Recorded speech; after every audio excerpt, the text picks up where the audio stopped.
Hello বন্ধুরা, তোমরা সকলে কেমন আছো? নিশ্চয়ই খুব ভালো আছো। আমিও খুব ভালো আছি। আমি একটা মজার গল্প নিয়ে আসলাম। তো চলো সেই গল্পটা তোমাদেরকে বলি, দেখো কেমন লাগে শুনতে। আজকের একটা গল্প ভাগ্য দেবতাকে নিয়ে। তো কি হয়েছে, একটা রাজার মেয়ে ছিল। তো ভাগ্যক্রমে রাজার মেয়েটার বিয়ে হয় এক গরিব কাঠুরিয়ার সঙ্গে। তো কাঠুরিয়াটা কী করে, প্রতিদিন কাঠ কাটতে যায়। কাঠ কেটে নিয়ে এসে যেগুলো উপার্জন করে সেই থেকে তাদের সংসার চালায়। কিন্তু কাঠুরিয়ার একটাই দাবি ছিল যে রাজার বাড়ি থেকে কিছু আনা যাবে না। তো একদিনকে কি হয়েছে, রাজার বাড়িতে কাঠুরিয়ার এবং রাজার মেয়ের দুজনেরই নিমন্ত্রণ করেছে। তো দুজন মিলে সেই রাজার বাড়িতে যাচ্ছে।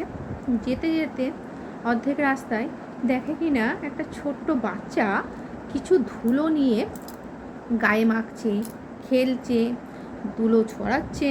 তো রাজার মেয়ে তাকে গিয়ে জিজ্ঞেস করে, তুমি এটা কি করছো? তখন বাচ্চাটা বলে, আমি এখানে প্রতিদিনের হিসাব মাপি। কে আজকে খেতে পাবে, কে খেতে পাবে না, সেই হিসাবটা আমি মাপি। তখন রাজার মেয়ে বলছে, তাহলে বলো তো আজকে কি আমি খেতে পাবো? আমার ভাগ্যে কি খাবারটা জুটবে? তখন ভাগ্য দেবতা বলে যে হ্যাঁ, তোমার ভাগ্যে আজকে মাছ, মাংস, ভালো ভালো খাবার আছে, তুমি এগুলো সব খেতে পারবে। তাই বললো। কিন্তু তখনও পর্যন্ত রাজার মেয়েটা কিন্তু জানতো না ওই বাচ্চা ছেলেটাই আসলে ভাগ্য দেবতা।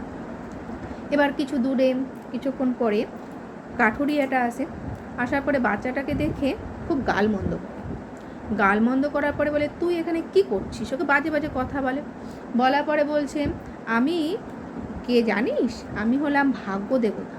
আমি সবার ভাগ্য নির্ধারণ করি, আর কে আজকে খেতে পাবে, কে খেতে পাবে না সেগুলো হিসাব করি। তখন কাঠুরিয়াটা বলছে, ধুর পাগল, কোথাকার একটা পাগল বসে বসে ধুলো কাদা মাখছে আর বলে কিনা আমি খেতে পাবো না। জানিস আমি আজকে রাজার বাড়িতে নিমন্ত্রণ খেতে যাচ্ছি, আমি আজকে কত ভালো ভালো খাবার পাবো, তুই বলবি আর সেগুলো হবে? এই শুনে ভাগ্য দেবতা তো খুব রেগে গেল। রেগে যাওয়ার পরে বলল, আজকে তোর কপালে এতটুকু খাবার জুটবে না। আর কাঠুরিয়াটা তো হো হো হো করে হাসতে শুরু করলো ওর কথা শুনে। বলে, খাবার জুটবে না? আমি আজকে ভালো ভালো খাবো। এই বলে বলছে, ধুর যা তো। বলে ওই যে ধুলোগুলো দিয়ে যে খাবারগুলো মেপে রেখেছিল সেগুলো পায়ে করে সরিয়ে দিয়ে চলে গেল। দিয়ে এবার রাজার বাড়িতে প্রবেশ করলো। তো রাজার বাড়িতে প্রবেশ করার পরে রাজার মেয়েটাকে প্রথমে ভালো মন্দ খাবার দিয়ে দিল। রাজার মেয়ে তখন ওর কাঠুরিয়াকে ডাকলো, ওর বরটাকে ডাকলো, আসো খেয়ে নাও।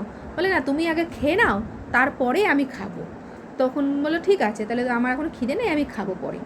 তো রাজার মেয়েটা খেয়ে নিল। খাওয়া দাওয়ার পরে তখন বলছে, কাঠুরিয়াকে ডাকছে, বলে, তুমি আসো এবার জামাই, তুমি খেয়ে নাও। এবার ও তো খাবারটা দেখে প্রথমে হাসতে শুরু করলো। ওর মনে পড়ে গেল যে রাস্তাতে একটা পাগল আমাকে বলেছিল আজকে খাবারটা জুটবে না, আর এ তো ভালোই থালা সাজিয়ে ভালো মন্দ খাবার নিয়ে এসে এগুলো আমি খাবো, দেখার পাগল না পাগল। তাই বললো।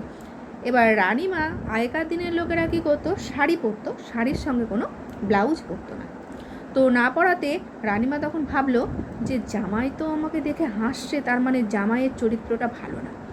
এই জন্য কী করলো, জামাইকে বললো তোমায় আর খেতে হবে না বলে মারধর করে বাড়ি থেকে বের করে দিল। তখন জামাই কী করলো, কাঠুরিয়াটা কী করলো, বেরিয়ে চলে আসলো।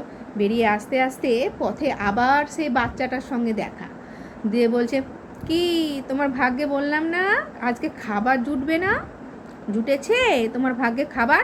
তখন বলছে, না আমি তো বুঝতে পারিনি, আমার ভাগ্যে সত্যি আজকে খাবার জোটেনি, আমি তো না খেয়েই চলে আসলাম।